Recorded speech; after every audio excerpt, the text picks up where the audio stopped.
Բարև ձեզ, Meridian Expo կենտրոնում այս պահին տեղի է ունենում Skill մարքեթինգային ընկերության կողմից կազմակերպված 5-րդ Career City Fest լավագույն գործադուների փառատոնը, որն իրականացվում է 5 սերունդ 1 ռիթմ խորագրով։ Եվ այս պահին թերթեմի տաղավարում մենք զրուցելու ենք ՄԱԿ-ի զարգացման ծրագրերի, ոստիկանության, անվտանգության եւ հանրային կառավարման ծրագրերի համակարգող Դավիթ Հարությունյանի հետ։ Բարև ձեզ, պարոն Հարությունյան։ Պարոն Հարությունյան, այսօր Հայաստանի ոստիկանությունն անցնում է վերափոխման փուլ եւ եթե նկարագրենք ոչ թե ձևական, այլ հենց բովանդակային փոփոխությունները, ապա ինչն է իրականում փոխում եւ արդյոք այդ փոփոխությունները առավելապես վերաբերում են օրինակ տեխնոլոգիաներին ու գործընթացներին, թե աշխատանքային տրամաբանության, կադրային տրամաբանության մեջ են կատարվում։ Բարի, շնորհակալ եմ հարցի համար։ Իրականում ոստիկանության բարեփոխումների այս լայնածավալ գործընթացը սկսել է 2020 թվականին, երբ որ ընդունվեց ոստիկանության բարեփոխումների ռազմավարությունը եւ գործողությունների ծրագիրը 2020-22 թվականներին եւ անկյունաքարային գործընթացը դա նոր բարեկային ծառայության ստեղծումն էր, որը իրականում դա ամբողջ բարեփոխումների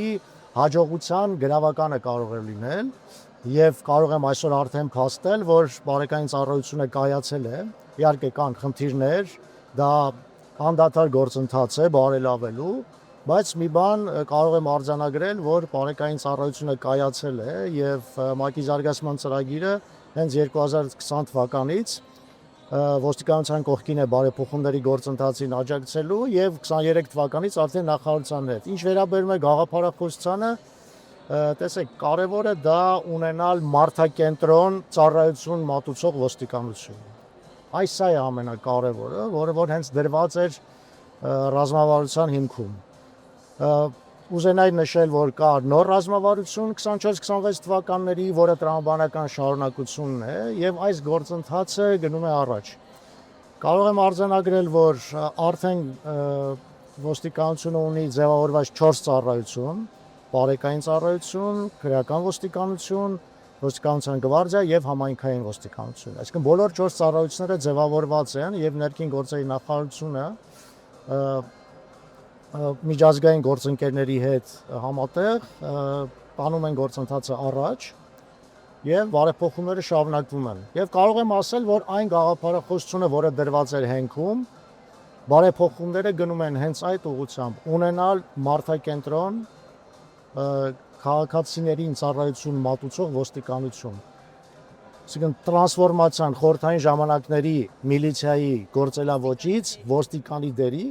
տրանսֆորմացիա դեպի ժամանակակից ծառայություն մատուցող կառույցի։ Այս է հիմնական գաղափարը։ Այսինքն ես ճիշտ եմ հասկանում, որ փոխվում է ոչ միայն համակարգը, այլև համակարգի ներսում գտնվող մարդը, ոստիկանը։ Այո, խաղի կանոնները իհարկե շատ կարևոր են ինստիտուտները, այն խաղի կանոնները, որ կձևավորվեն,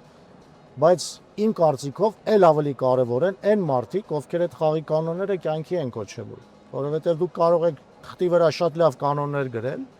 բայց եթե դուք յուրաքանչյուր օղակում ամենաբարձրից մինչև ամենաներքևի օղակը չունենաք կարող ուժեր, այդ ամբողջ խաղի կանոնները կյանքի չեն կոչվի եւ այդ բարեփոխումները ուղղակի կմնան թղթի վրա։ Ոստիկանական համակարգը որպես առանձին ինստիտուտ, որքանով է համարվում գրավիչ գործատու։ Մենք առաջին տարին չէ, որ Career City Fest-ում տեսնում ենք մասնավոր սեկտորի կողքին նաև պետության ներկայացվածությունը։ Գրավիչ գործատու որպես ինչպես է հանդես գալիս ոստիկանությունը։ Արի, հետաքրքիր հարց եք տալի եւ շատ կարեւոր։ Տեսեք, գլոբալ առումով հանրային ու մասնավոր հատվածները կատաղի պայքար են մղում, ասենց ասեմ, սահմանափակ մարդկային ռեսուրսների համար, տաղանդների համար, լավագույն տաղանդների համար։ Եվ համաշխարհային տրենդ է, որ մասնավոր սեկտորը լինելով ավելի ճկուն, առաջին հայացքից ավելի գրավիչ ֆինանսական պայմաններ առաջարկող, իրանք հաղթում են։ Դա փաստ է։ Բայց հանրային սեկտորը նաև ունի իր առավելությունները։ Դա կայուն աշխատատեղին է, դա կայուն աշխատանքն է, ավելի ստաբիլ, սոցիալական լավ փաթեթով եւ ամենակարևորը հանրօգուտ աշխատանքն է, որ մարդիկ ուզում են կատարել, այսինքն յուրաքանչյուր անձի ընտրությունն է, գնա մասնավոր, թե գա հանրային սեկտոր, որը մեկը մյուսին փոխլրացնում են, այսինքն մասնավոր սեկտորը արտադրում է նյութական բարիքներ եւ ծառայություններ, հարկերի միջոցով նաեւ ֆինանսավորվում է հանրային սեկտորը, որը արդեն հանրային բարիք է ապահովում հարությանը, մեկը մյուսին փոխլրացնում է եւ յուրաքանչյուրի ընտրությունն է կգնա մասնավոր, թե կգա հանրային սեկտոր։ Սա համաշխարհային տրենդ է եւ երկու ոլորտները պայքարում են, որպեսզի լավագույն կադրերին բերեն իրենց մոտ։ Մինչև ոստիկանության անցնել, ես ուղղակի ուզում եմ ասեմ, որ շատ անգամ հանրային սեկտորը մուտքային աշխատավարձը ավելի բարձր է դնում, որպեսզի ներգրավի։ Բայց մասնավոր սեկտորում կարիերայի աճը եւ ֆինանսական բնականաբար շատ ավելի արագ է տեղի ունենում։ Եվ սա լուրջ խնդիր է։ Հիմա ասենք ոստիկանությունը։ Տեսեք, ոստիկանությունը իր էությամբ հանրային ծառայություն հանդիսանալով ինքը ունի լուրջ առանձնահատկություն, սա ուժային կառույց է։ Եվ այստեղ ռիսկային գործոնը շատ մեծ է։ Դրա համար, եթե չլինի առաքելության գաղափարը, այն մարդկանց, ովքեր ուզում են գան ծառայեն ոստիկանությունում, ինչքան էլ նյութական պայմանները լավը լինեն, մենք այդ մարդկանց չենք կարող պահել։ Դրա համար հարոգուտ աշխատանքի, հասարակությանը ծառայելու, հանրային բարիք ստեղծելու այդ առաքելությունը յուրաքանչյուր ծառայողի մեջ պետք է լինի։ Բնականաբար, իր հերթին համակարգը պետք է լուրջ երաշխիքներ ապահովի, կայուն աշխատավարձ, պարգևատրումներ, թափանցիկ գործընթաց կատարողականի գնահատման, ինչը նաև հիմա պետք է ներդրվի ոստիկանի աշխատանքի կատարողականի գնահատականը, վերջերս նաև օրենսդրական փոփոխություն եղավ անպատասխան օրենքում։ Դրա համար այս գործընթացը պետք է շարունակվի եւ պետք է լինի կայուն եւ թափանցիկ։ Այն ոստիկանը, որը գալիս է ծառայելու, նա իր կարիերայի ճանապարհը պետք է տեսնի եւ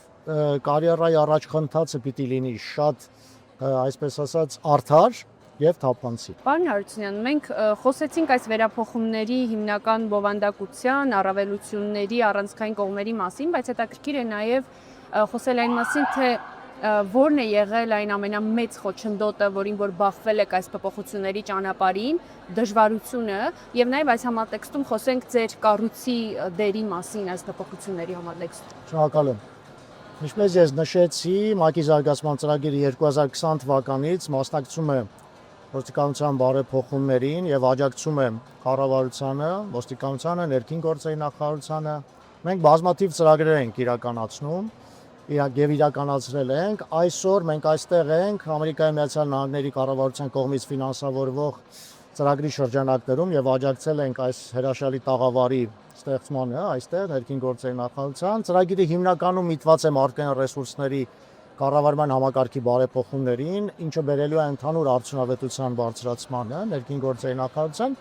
եւ երևի կասեմ, որ ամենամեծ բարդությունը, որ կա ընդհանրապես ուժային կառույցների տրանսֆորմացիայի, դա մտածելակերպի տրանսֆորմացիան է։ Այսինքն ամեն ինչ սկսվում է մտքից։ Որ երևի ամենադժվարն է փոխել մանավանդ ուժային կառույցներում, որոնք ունեն տրադիցիա, որոնք ունեն իներցիա, որը գալիս է հնուց, եւ վերտիկալ հիերարխիկ կառավարման համակարգ, հրաման։ Սա շատ դժվար է, երևի մեր ամենադժվար process-ը սա է, բայց ես պիտի նաև նշեմ, որ մենք շատ արդյունավետ ենք համագործակցում ներքին գործերի նախարարության հետ, հիրավի գործընկերային հարաբերությունները եւ այդ մակարդակում մենք ունենք լիակատար համագործակցություն եւ լիակատար համաձայնություն։ Պարոն Հարությունյան, քաղաքացիները երբ իրենց մաշկի վրա կզգան այս փոփոխությունները, թե արդեն տեսնում են։ Ես կարծում եմ քաղաքացիները արդեն զգում են։ Իհարկե կան նաև դժգոհ քաղաքացիներ, որը բնական է։ Մեկ օրում Մոսկվան չի կառուցվել, ինչպես ասում են, եւ սա երկարատև process է։ Բայց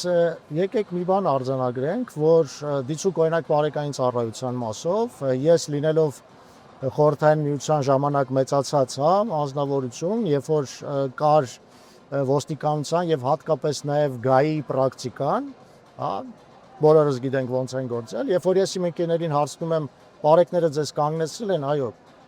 կաշառք վերցրել են, ոչ, ասում ուրեմն իմացեք արդեն համակարգը փոխվել է։ Այ կարևոր ինդիկատոր է սա, որ համակարգային կոռուպցիա չկա, ես կարող եմ դա արձանագրել, եւ ես գետ մեկ մարդու չեմ հանդիպել, ով կարող է ասել, որ ես, երբ որ ինձ բարեկը կանգնեցրել են, ամենատեղից ես չեմ հանդիպել, որ ինձնից կաշառք են վերցրել։ Իմ համար սա արդեն ցուցիչ է։ Բայց բնականաբար ճանապարհը երկար է, զարգանալու տեղ կա, բարեփոխումները շարունակվում են, բնականաբար կլինեն դժգոհություններ, բնականաբար համակարգը պետք է այնպիսի մեխանիզմներ ստեղծի, որպեսզի ոչ բարեխիղճ ոստիկաններից կարողանան ազատվեն, Դա նորմալ process է, ես ուղղակի պատկերավոր ասեմ, ոնց որ պատկերացեք կեղտոտ ջրով դույլ եւ որպես այդ ջուրը մաքրվի, երկու ճանապարհ ունենք։ Թափենք նոր ջուր լցնենք, բայց համակարգի մասով չենք կարող անել։ Կամ Բայց պարբերաբար պետք է թարմ ջուր լցնել, որպեսզի այդ ցիրկուլյացիան լինի եւ այդ ջուրը մաքրվի։ Ինչը նաեւ հիմա կատարվում է։ Ես տարածի 3 մասնակցում էի նոր բարեկային ծառայության նոր ընդունելությանը եւ նոր կադրերի ներգրավմանը համակարգ։ Ես հանձնաժողովում եմ ներգրաված ներքին գործերի նախարարության ներկայացուցիչների, հասարակական կառույցների ներկայացուցիչների եւ հոգեբանի։ Սա լրիվ նոր ձևաչափ է, որը հենց 2020 թվականին է ձևավորվել, մինչեւ այդ նման բան չի եղել։ Նման ձևով ուժային կառույց ընդունելություն երբևիցե տեղի չի ունեցել եւ սա հնարավորություն է տալի, որպեսզի մենք զտենք եւ փորձենք հասարակությունից բերել լավագույններին, եթե կարելի է այդպես ասել, բայց ուղղակի ցավոք նաեւ պետք է ասեմ, որ ընդհանուր հասարակությունում մեր երիտասարդների կրթական ցենզը այդքան էլ բարձր չի, ցավոք սրտի, դրա համար մեր առջև բավականին բարդ խնդիր է դրված։ Այո։ Հուսանք կտեսնենք արդյունքները եւ Այո, ոնց որ ասում են, ճանապարհը հաղթահարում է գնացողը։ Պետք է անցնել այդ ճանապարհը եւ պետք է ձեռքերը չծալել եւ անդադար աշխատել։ շատ լավ, պարոն Հարությունյան, եւ ամփոփելով մեր զրույցը, խնդրում եմ ավարտեք միտքը։ Ժամանակակից ոստիկանը ոչ թե, այլ